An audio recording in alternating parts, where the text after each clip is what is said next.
সুপ্রিয় শিক্ষার্থী, আসসালামু আলাইকুম। আরিফস একাডেমির পক্ষ থেকে তোমাদেরকে জানাই শুভেচ্ছা। আশা করি তোমরা ভালো আছো এবং সুস্থ আছো। তো আজকে আমি তোমাদের গণিত বইয়ের পৃষ্ঠা নম্বর 85 এর যে দুইটি লিখিত অঙ্ক আছে, এই দুইটি লিখিত অঙ্ক সমাধান করে দিব। ঠিক আছে, তাহলে চলো শুরু করি।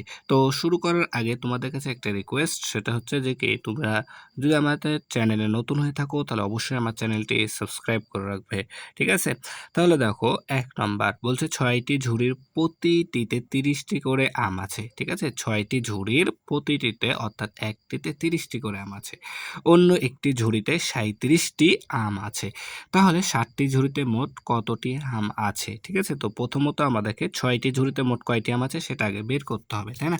তো এখানে দেওয়া আছে প্রতিটিতে অর্থাৎ একটিতে ৩০টি করে আম আছে। তাহলে আমরা এখানে লিখতে পারি যে একটি ঝুড়িতে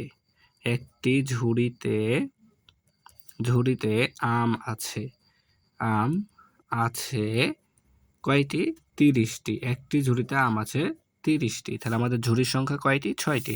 তাহলে আমরা এখন লিখতে পারি অতএব ৬টি ঝুড়িতে আম আছে। তাহলে দেখো একটা ঝুড়িতে যদি ৩০টা আম থাকে তাহলে ৬টা ঝুড়িতে আরও বেশি থাকবে। আর বেশি থাকলে আমাদেরকে গুণ করতে হবে। ৩০ গুণন ৬টি। তাহলে যদি গুণ করি ৬ শূন্যে ০, ৩ ৬ ১৮, ১৮০টি।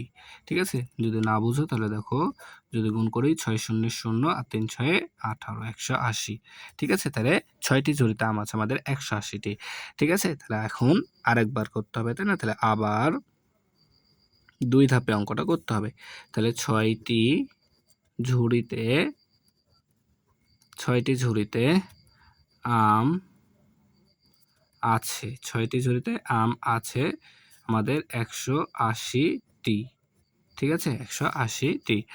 আচ্ছা, এরপরে অন্য আরেকটি ঝুড়িতে আম আছে কয়টি? ৩৭টি। তাহলে অন্য আমরা লিখব, আচ্ছা আরেকটি, এখানে অতএব না, আরেকটি ঝুড়িতে আম আছে কয়টি? ৩৭টি। ঠিক আছে, তাহলে মোট যেহেতু বলেছে তাহলে আমাদের এটা যোগ করতে হবে এখন। তাই এখানে আমরা যোগ চিহ্ন দিয়ে নিব। ঠিক আছে, তাহলে যদি যোগ করি ৭ আর ০ যোগ করলে ৭, ৮ ৩ ১১, ১ হাতে থাকে ১, ১ আর ১ হাতে রেখে ২, তার মানে ২১৭টি।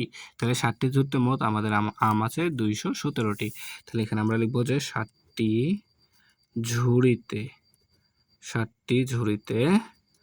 আম আছে। ৬০টি ঝুড়িতে আম আছে সমান সমান ২১৭টি। তাহলে আমাদের উত্তর ২১৭টি।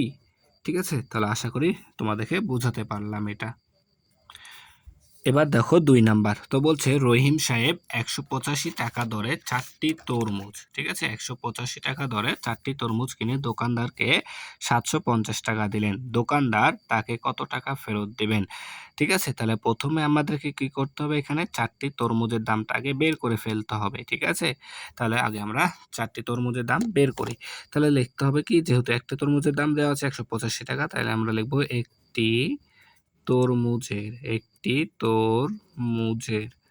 তরমুজের দাম ১৮৫ টাকা। ১৮৫ টাকা। ঠিক আছে, তাহলে আমরা তরমুজ কিনেছে কয়টি? রহিম সাহেব ৪টি তরমুজ কিনেছে। তাহলে অতএব ৪টি তরমুজের দাম, তাহলে একটার দাম ১৮৫ টাকা হলে ৪টার দাম আরও বেশি হবে, আর বেশি হলে গুণ করতে হবে। ১৮৫ গুণন ৪ টাকা। তাহলে যদি গুণ করি তাহলে দেখো এখানে গুণ করছি ১৮৫কে ৪ দ্বারা। তাহলে ৪ ৫ ২০, শূন্য হাতে থাকে ২, ৪ ৮ ৩২ আর ২ ৩৪, ৪ হাতে থাকে ৩, ৪ একে ৪ আর ৩ ৭, ৭৪০ টাকা। ৭৪০ টাকা। তাহলে দেখো ৪টা তরমুজের দাম আমাদের ৭৪০ টাকা। এখন দেখো রহিম সাহেব দোকানদারকে ৭৫০ টাকা দিয়েছে, আর তিনি বাজার করলেন ৭৪০ টাকা। তাহলে এই ৭৫০ থেকে যদি আমরা ৭৪০ বাদ দিয়ে দিই তাহলে কিন্তু চলে আসছে আমাদের উত্তরটা। তাহলে এখন লিখি আবার, রহিম সাহেব দোকানদারকে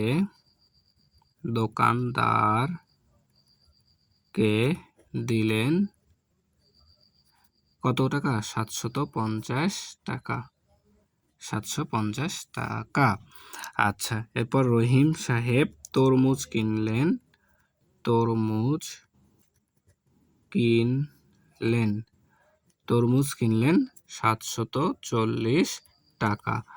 তাহলে দোকানদার কত টাকা ফেরত দিবে, তাই না? তাহলে এই 750 থেকে 740 টাকা যদি আমরা বিয়োগ করে দিই তাহলে কিন্তু চলে আসবে। তাহলে দেখো 0 থেকে 0 বাদ দিলে 0, 5 থেকে 4 বাদ দিলে 1, 7 থেকে 7 বাদ দিলে 0, দাম নাই। তাহলে এত টাকা 10 টাকা ফেরত পাবে। তাহলে দোকানদার তাকে ফেরত দেবেন। তাহলে এখানে লিখতে হবে দোকানদার ফেরত দিবেন। দোকানদার ফেরত দেবেন সমান সমান 10 টাকা।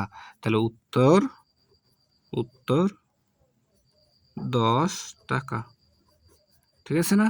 তাহলে আশা করি এটা বোঝাতে পারলাম। ঠিক আছে? তাহলে আজকে এ পর্যন্তই। ভিডিওটি ভালো লাগলে অবশ্যই লাইক, কমেন্ট, শেয়ার করতে ভুলবে না এবং পরবর্তী ভিডিও সবার আগে পেতে আমাদের চ্যানেলটি সাবস্ক্রাইব করে রাখো। আল্লাহ হাফেজ। আসসালামু আলাইকুম ওয়া রাহমাতুল্লাহ।